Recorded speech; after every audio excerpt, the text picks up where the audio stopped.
He never stole from her, not once. And yet 2 years later, Clara needed permission to buy a $5 coffee with money she earned herself.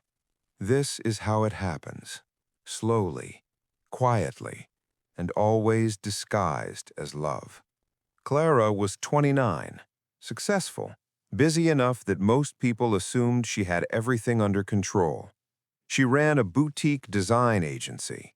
Small team, loyal clients. She was the person friends called when things fell apart, not the other way around. She wasn't looking to be saved. She was independent, ambitious, and deeply tired, which is usually when people like Marcus appear. Nothing he did looked wrong. He didn't demand control. He offered relief. There was one moment, early on, that Clara later replayed in her head 1,000 times. They were at a restaurant. She reached for the check the way she always did. Marcus covered her hand gently. "You always do this," he said. "Let someone take care of you for once." It felt like kindness.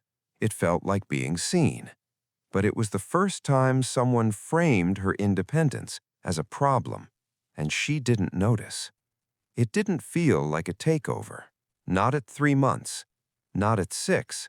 Not even at a year. This is the moment most people misunderstand financial abuse. It doesn't start with control. It starts with relief. Clara was overwhelmed with client work, drowning in late-night invoicing. "You work so hard on the creative side," Clara told her, rubbing her shoulders. "Let me handle the boring spreadsheets. You just focus on your art." He only wanted to help. That's why it works. Have you ever handed over a responsibility just because you were exhausted and someone offered to carry the weight? That kind of help often becomes access, and by the time you notice, it already is. And once someone has access, control rarely arrives all at once. For a few months, it felt like paradise. The late-night stress vanished. Marcus paid the vendors, tracked the expenses, handled the taxes. Clara slipped through the night for years. She felt grateful. She told her friends she finally found someone who gets it. And that's when the vocabulary changed. It wasn't about helping anymore. It was about optimizing. Marcus suggested a joint account for household bills. It made logical sense, but suddenly every transaction had an audience. "I saw the charge from the cafe, $5 for a latte. We're trying to save for the house, remember?" It wasn't a demand to stop. It was a gentle, disappointed reminder of a shared goal. Have you ever justified a $5 purchase to someone who doesn't even make that money? You start explaining yourself before they even ask. That's not budgeting, that's conditioning. And this is where most people lose themselves. First, an innocent question about a taxi, then about the restaurants her friends chose, then a suggestion to skip the team lunch. It's just better to save money this month. Every question sounded reasonable. Together, they formed a perimeter. Have you ever canceled plans with your closest friends just because the conversation about the bill later that evening wasn't worth the exhaustion? It wasn't about saving money. It was isolation by spreadsheet. And the strange thing about perimeters is that you rarely notice them until you try to leave. He only wanted to help. That's why she thanked him.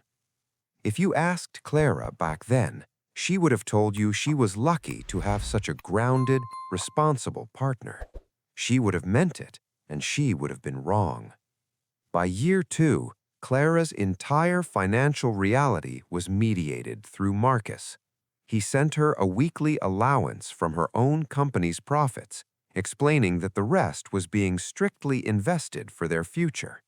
She didn't argue. She didn't even question it, because by then, the idea that she was bad with money wasn't just something Marcus said, it was something Clara believed. She wasn't Clara anymore. She was a line item on his balance sheet, a resource to be managed, disguised as a partner to be loved. You start believing you're bad with numbers, that you need supervision just to function. That's not a belief you formed yourself. It was installed. That confusion has a name: financial abuse. If you're in it right now, you probably don't see it either. Because leaving doesn't feel like escaping. It feels like you're the one destroying a solid, responsible partnership. Most people who use money to control you don't even think they're doing anything wrong. They believe their own Excel sheets. That doesn't make them less dangerous. It makes them immune to guilt. He only wanted to help. That's why nobody believed it was abuse. And that is exactly why everyone around them saw only a good man. Friends saw the car he drove, the one leased entirely in his name. They saw the responsible man who took care of the finances.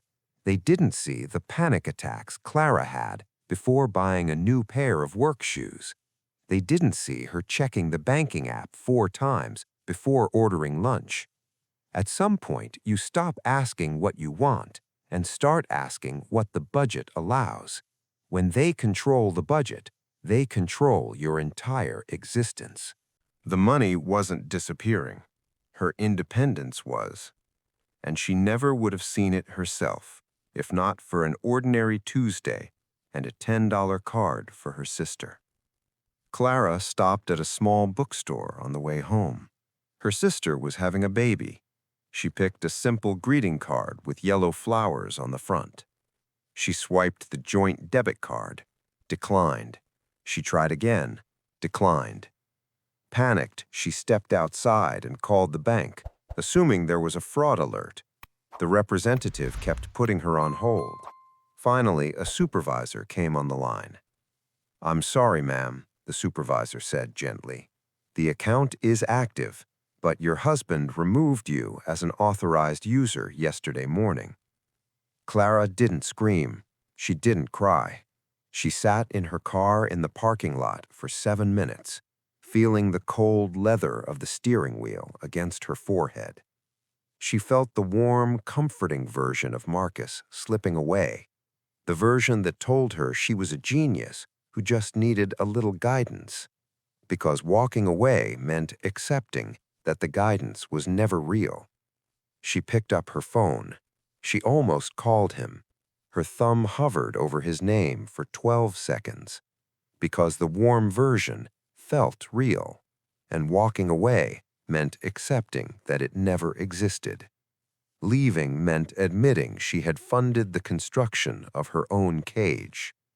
That was the first time she saw the spreadsheet for what it really was, not a tool for their future, but a leash. That was the first decision she made for herself in 2 years. The most dangerous kind of control doesn't steal your freedom. It rewrites your definition of it. And even after they're gone, you still hear it. That voice asking, "Are you sure we can afford this?" And it doesn't sound like them anymore. It sounds like you. If someone came to your mind while watching this, there's a reason for that. He only wanted to help. That's why she still wonders. Clara's story ended, but the pattern didn't.